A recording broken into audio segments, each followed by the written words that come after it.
Everyone, I am Juhi, teacher of Adarsh Shiksha Niketan School. I am here to teach you EVS.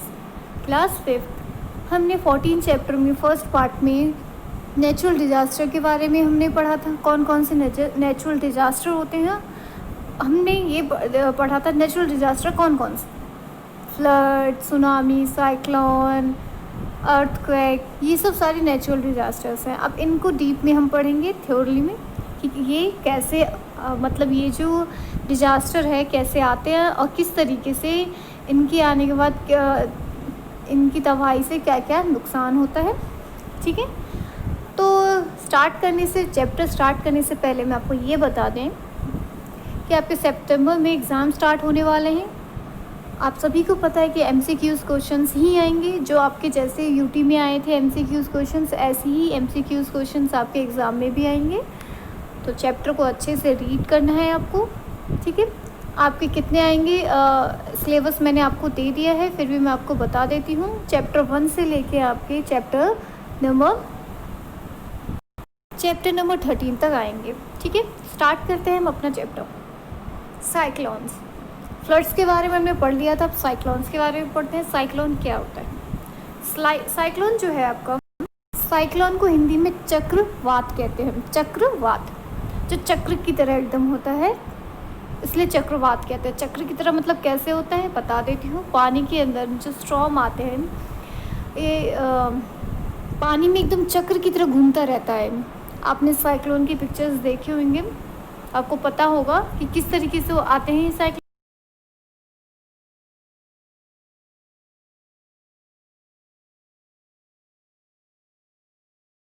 जब ये cyclone आता है तो उससे साथ ही साथ ठंडी तेज़ हवा भी आती है, स्ट्रॉन्ग विंड आती है। टोरेंटियल रेन्स मतलब भारी तूफ़ान शुरू हो जाता है, भारी बरसाबारी होती है। तो साथ ही साथ जो हैवी रेनफॉल होता है। इससे क्या होता है कि आसपास के ये हैवी रेनफॉल के कारण क्या होता है कि फ्लड होता है। अब जाहिर सी बात है, जहाँ बारिश इतनी तेज़ हो, उसका फ्लो इतना ज़्यादा हो, तो नदियों में, पॉन्ड्स में, ओशंस में, रिवर्स में जब पानी जब भर जाता है ज़्यादा मात्रा में, तो वो फ्लड्स में ही होगा, ओवरफ्लो होगा। Every year these sudden unpredictable and violent cyclones brings widespread destructions to coastlines and icelines lying in their path। ज़्यादातर ये हर साल उस एरियाज़ में होते हैं जो जहाँ एरिया में आपको हरियाली जहाँ होती है, जहाँ पे रेनफॉल ज़्यादा होता है, तो उस एरियाज़ में ये ज़्यादातर होता है। आसपास के सब चीज़ों को ये तबाह कर देता है। तो नेक्स्ट है आपका सुनामी। साइक्लोन हमने कर लिया, अब सुनामी करते हैं। तो सुनामी जो है आपका किस तरीके से आता है कि जब ओशियंस के अंदर जब अर्थक्वेक होता है, ओशियंस के अंदर जब होता है कि वो अर्थ सडनली अर्थ शेक करता है, पानी के अंदर जो ये भूकंप आना वो होता है। इसको वॉल्केनो एरप्शन भी मतलब वॉल्केनिक एरप्शन भी कह सकते हैं। वॉल्केनो इरेप्शन जो है आपका, ये ज्वालामुखी विस्फोटक बोलते हैं। जैसे आपके जो ओशन के अंदर जो ऐसी सुनामी स्टार्ट होती है जो एकदम ज्वालामुखी की तरह फटने लग जाती है, और उसका जो वेव जो है, वेव जैसे इसका जो वेव जो है, आप वेव उसे बोलते हैं लहरें जो हैं वो कितनी लंबी होती है, बहुत इतनी ज़्यादा लंबी होती है। उसकी स्पीड जो है 500 to 1000 किलोमीटर्स पर आवर की होती है, स्पीड उसकी इतनी होती है, और 30 मीटर्स तक उसका जो वेव जो है जाता है, इतना ऊंचा जाता है। ठीक है, यहाँ पे आपको 2011 का एक सच्ची आपको रियल स्टोरी उसमें दे रखा है कि जापान में ये प्रॉब्लम सुनामी का फेस किया गया था 2011 में। नेक्स्ट है आपका earthquakes and landslides. Earthquake and landslides जो है आपके दोनों ही सेम ही है। दोनों का ही वही होता है कि सडन शेकिंग ऑफ अर्थ का एकदम हिलना। ट्रेम्बलिंग मतलब ट्रेम्बलिंग का मतलब भी वही होता है, कंपन, हिलना। ये भूकंप, जिसे हम भूकंप बोलते हैं हिंदी में, ये आपका अर्थक्वेक है। तो आप देखते हो जब भूकंप आता है तो किस तरीके से उसकी नीचे, अगर नीचे की ज़मीन जब हिलती है तो नीचे से तबाही जब स्टार्ट हो, नीचे में ही मेन जड़ तो घर का नीचे का नींव नीचे है, बेस तो है, बेस ही जब बिगड़ जाता है तो ऊपर की इमारतें भी तो गिरेंगी ही। तो इस तरीके से देख सकते हो भूकंप की तबाही से इस पिक्चर में कैसा हाल हो जाता है। नेक्स्ट है, कुछ दे रखे हैं आपको इसमें भूकंप के लिए बचाव करने के लिए, तो कौन कौन से स्टेप जो है फॉलो करना चाहिए, अगर इन केस अगर भूकंप आए तो कौन कौन से स्टेप्स हैं वो आपको फॉलो करना है। जैसे कि रश एरिया जो है, जहाँ अगर मान लो रश एरिया है, भूकंप वहाँ आ रही है, तो वहाँ से दूर हटकर कहीं आपको खुले एरिया में जाना चाहिए जहाँ पे इलेक्ट्रिक पोल्स ना हो, ट्रीज़ ना हो, वायर्स वगैरह ना हो, ठीक है। और जब आप ड्राइविंग कर रहे हो, ड्राइविंग के टाइम पे, तो उस टाइम पे अगर ऐसा हो तो अपने व्हीकल को थोड़ा साइड ले जाके रखना है जहाँ पे आपके ये पावर इलेक्ट्रिकल लाइंस ना हो, ठीक है। अगर आप किसी स्टेडियम या थिएटर में फंस जाते हैं तो अगर ऐसे कोई सिचुएशंस आती है तो वहीं पे रहें, अंदर ही रहें, बाहर ना आएँ, और वहीं इनसाइड में रह कर अपने सिर को अपने आर्म से कवर करना है और एकदम कीप काम रखना है अपने आप को। ये जो स्टेप्स है आपको फॉलो करने हैं, ठीक है। नेक्स्ट है आपका fires. Fires are generally cause due to human negligence. जो आपके जो फायर मनुष्य के द्वारा कुछ हरकतें किए जाने वाले, उससे भी ये जो फायर जो होता है कैसे होता है, अब सब कुकिंग एक्सीडेंट भी हो जाता है, घर में कोई खाना पका रहे हैं तो उस तरीके से किस तरीके उसमें भी हो सकता है, और आपके इलेक्ट्रिकल हीटर की वजह से भी हो सकता है, इलेक्ट्रिकल शॉर्ट सर्किट जो हो जाता है उससे होता है। तो बहुत सारी चीज़ें हो सकता है, केमिकल रिएक्शन, केमिकल से भी होता है, स्मोकिंग से भी होता है। तो ये इन चीज़ों से जो फायर होते हैं तो हमें कैसे बचाव करना चाहिए, क्या करना चाहिए। अब देखो, फायर के लिए हमें इमीडिएटली किसका फायर जो आपके फायर फाइटर्स हैं उनको कॉल करना चाहिए, जहाँ पे फायर हो रहा हो फायर डिपार्टमेंट को तभी तुरंत कॉल करना चाहिए।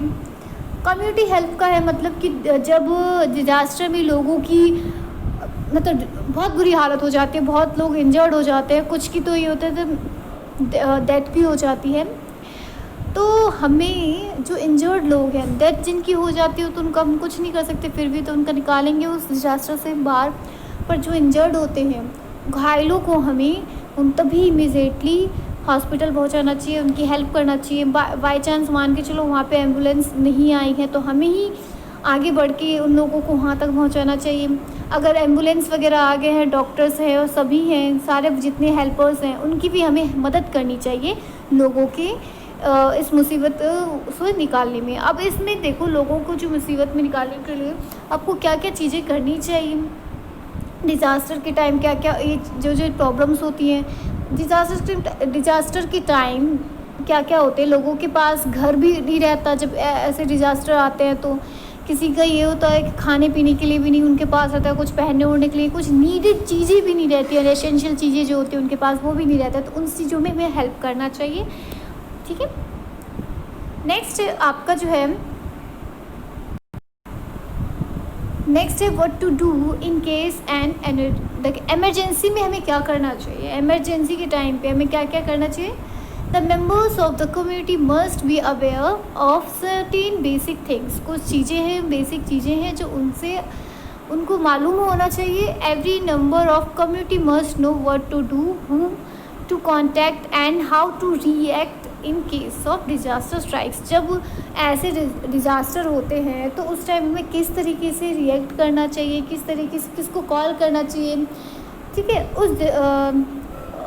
उस तबाही में हमें कौन से जो कम्युनिटी मेंबर्स हैं उनको बुलाना चाहिए। तो ये चीज़ें हमें ध्यान रखना चाहिए इन बातों का। अब फर्स्ट एड का क्या है कि first aid means the measure to be taken immediately after an accident. First aid का मतलब ये होता है कि एक्सीडेंट के बाद जो लोग इंजर्ड हो जाते हैं उनको तभी उसी टाइम इमीडिएटली उसको सही करना, ठीक करना, उनकी दवाई देना, ठीक है। The main objectives of first aids are, जो आपके मेन ऑब्जेक्टिव हैं फर्स्ट एड से कौन कौन से हैं वो। टू प्रिजर्व लाइफ, मतलब ज़िंदगी बचाना। To prevent the victim's condition for worsening, जो आपकी उनकी बुरी हालत होती है उसको, विक्टिम्स की जो बुरी हालत होती है उसमें उसको बचाना। टू प्रमोट रिकवरी, उसको रिकवरी करना चाहिए, ठीक है। As a first aider one should remain calm and not panic. जो फर्स्ट एड कर रहा होता है, फर्स्ट एडर जो ठीक कर रहा होता है, जो दवाई वगैरह लगा रहा होता है, तो उसको ध्यान रखना चाहिए वो उन्हें काम रहना चाहिए। मतलब आप ही अगर घबरा जाओगे जो घायल लोगों को देख के, तो उनको आप कैसे ठीक कर सकते हो, उनका कैसे ख्याल रख सकते हो। इसलिए आपको काम रहना चाहिए, एकदम पैनिक नहीं होना चाहिए, आराम से, ठीक है। The first aid aiders should use the valuable human man material resources site. जो ठीक कर रहा होता है, जो लोगों को देख रहा होता है, तो देखभाल कर रहा होता है, तो उसको हमेशा ध्यान रखना चाहिए जो चीज़ें वो मटेरियल्स यूज़ कर रहा है वो सही हो, और जितने इंजरी टाइम में अलग अलग इंजरी होती है, तो उस अकॉर्डिंग कौन सी चीज़ें क्या हमें यूज़ करना चाहिए इलनेस के टाइम पे, तो वो प्रोवाइड करना चाहिए प्रॉपर्ली। आई होप आप समझ गए होंगे डिज़ास्टर वाला चैप्टर, किस तरीके से क्या डिज़ास्टर कौन से होते हैं, और उस डिज़ास्टर से क्या क्या तबाहियाँ होती है, और उसके बाद लोगों को हमें कैसे हेल्प करना चाहिए, उस डिज़ास्टर से कैसे निकालना चाहिए, ठीक है। इस तरीके से आपको चैप्टर अच्छे से रीड करना है और प्रॉपर तरीके से समझना भी है, ठीक है। नॉर्मली ऐसे ही ऊपरी रीड करने से कुछ नहीं होगा, समझना भी है आपको।